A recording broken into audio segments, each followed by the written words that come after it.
In 2025, I spent more than of my small business. In this video, I'm going to be super transparent about money. I'm going to be breaking everything down because that number is absolutely crazy to me. Hi, I'm Inya and I've been running my jewelry brand for 5.5 years now. I'm going to be honest, I'm not always super on top of my finances, so I thought this would be an interesting video to make for you guys as well as for me. I'm also hoping this video could give some insight to new small business owners or maybe people that want to start. Obviously, you won't be spending this much at the start. At least I hope that you won't have to spend this much, but it might be interesting to see which type of costs are involved in running a small business, because we're going to be talking about stock, packing materials, shipping costs, technology, and of course much more, but I think that those will be the biggest expenses. As a small business owner, you'll also have lots of hidden costs. You'll see what I mean by that later in the video, because I'm going category by category, just so it's very clear what I spent on every category in 2025. At the end of the video, I'll do a little monthly recap of how much I spent each month, but for now we're just doing the whole category for the whole year. First up, we have stock, which is obviously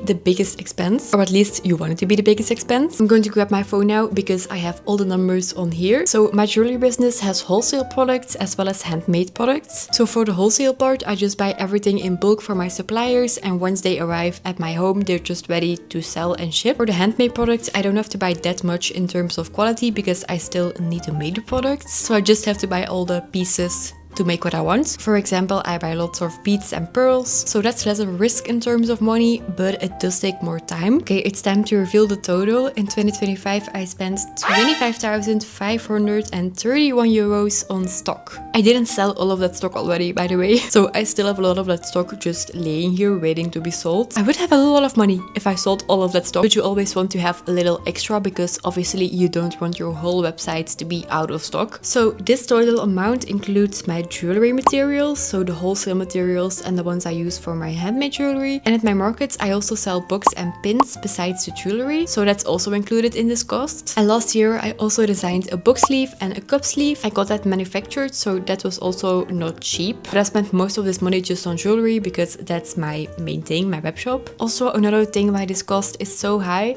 last year I launched my advent calendars, and I have to say I spent about 2k on jewelry for that alone. There's also the packing cost for that will come later. Just to give you guys some insight, usually when I launch a new jewelry collection, I spend about 1k, and then I also do restocks when I notice that things are selling out, just in general, not for the new collection. But I don't have certain days for restocking, I'm just seeing if things are selling out, and it also depends on the budget I have left for that month. Then we're going over to my markets/events. For this category, I have to say that I already have a huge advantage because I have another business with my business partner and we organize our own markets, so I don't have to pay any stallholder fee, which does save me a lot of money because last year I think we did almost 10 markets, and if you do have to pay the fee for that, you could easily be spending 1k just on your table. Just wanted to say that in case you want to get started with markets as well, because obviously not everyone will organize their own markets. You might think, oh, that's it for this category then, but no, because I do spend money on displays for my table, and I also pay a small fee for my card reader. I spend about 10 euros every market on those payments. It also depends how many people are buying something because it charges an amount on every transaction. So 10 euros might not seem like a lot, but if you count up all those 10 markets, then you did spend 100 euros just in a year. I also spent 358 euros on market displays this year. Normally it's only like 50 euros, but I did improve my table a lot in 2025. But you kind of have to think like this: you spent that much money, but you will definitely get it back because you will attract more customers to your stands, and that obviously means more sales. By the way, if you guys want me to do a small business market tip video, let me know. We're going to the next category, which is packing supplies. This is one that also might surprise you because packaging is not cheap, and you do want your packaging to look at least a little pretty so the customers have a fun experience unboxing it. You also just want people to remember your small business, and packaging is one way to do that. I spent 4,551 euros on packing supplies.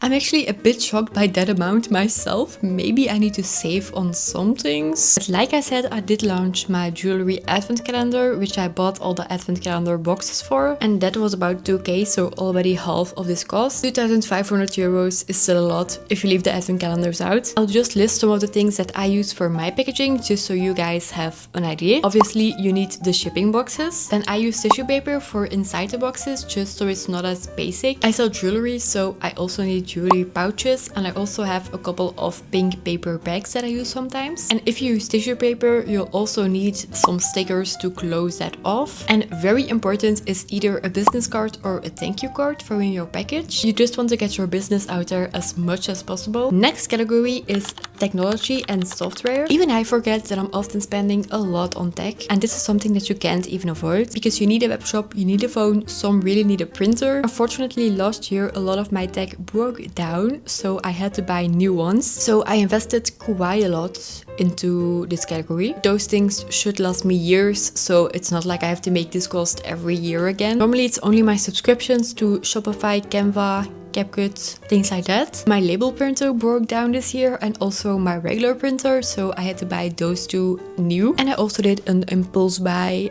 I bought this little camera that I'm filming on right now. So in 2025 I spent 2,405 euros on tech and software. But like I said, normally I'm only using the software things, and that's not even costing me 1,000, so I just spent a lot this year. Then we have another category which did give me kind of a heart attack, because next up we have shipping costs. I do have to say that my customers mostly pay for the shipping, but when you order above a certain amount, shipping is free, so then I cover the whole shipping cost. And the shipping they pay is also included in my monthly total income that I see in Shopify, so I just want to include it in this video. And I'm also personally just curious to see how much I spent on shipping. Okay, I almost couldn't believe it, but I spent 16,372 euros on shipping. Like, that's crazy. That's almost as much as I spent on my stock. Okay, I bet you thought that was a less expense, but no, it wasn't. Because we are renting our home and I'm using the attic as my office space, so I can also add a percentage of my rent into my taxes. And for the whole year that was 2,925 euros. So that's also quite a bit, but of course if I were to rent a separate office that would be much more. And that was the last category, which brings the total to over 52k. I still can't believe I'm spending all of this money in just 1 year. Let me just quickly go over the total cost per month now. This should also give you an idea of which months are slow and which months are very busy in terms of sales. In January I spent 4,370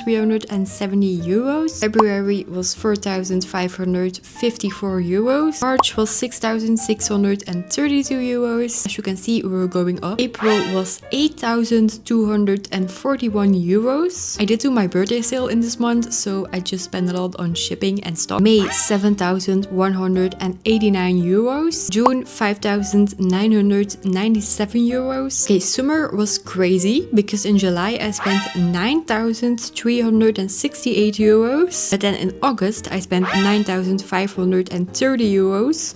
So this was my highest expense month. I think this was also the month that I spent all the money on my advent calendar jewelry. In September I spent 4,101 euros. In October 5,200. November 5,029 euros. And in December I spent 3,950 euros. I was sick for more than a week in December, so I probably just spent less because of that. But as you can see, April through August are actually my most expensive months. My sales always start going up in April because of the birthday sale, and last year that didn't stop until August. September is always a bit quieter, and then in October I launched my advent calendars. But yeah, my best months are just in summer mostly. I think I will have to recover a while after seeing all of these numbers because it definitely doesn't feel like I spent all of this. But honestly, I need to do this to keep my business growing because most of it was stock and shipping costs, so I can't really cheapen out on that. In the beginning it's just very hard to spend that amount of money, but if you don't take the risk, you also won't get the income to even be able to spend that amount of money. Like, if you're not willing to buy 1k of stock once it's needed, then you will also not make double that amount in income because you don't have the stock to sell. I hope you guys enjoyed this video and found it a bit helpful. If you did, make sure to leave a like and maybe a comment with some other videos you'd like to see from me. And if you like this type of small business content, don't forget to subscribe so you don't miss anything. It also just helps me a lot and keeps me motivated. Also, if you have any other questions about the cost of running a small business,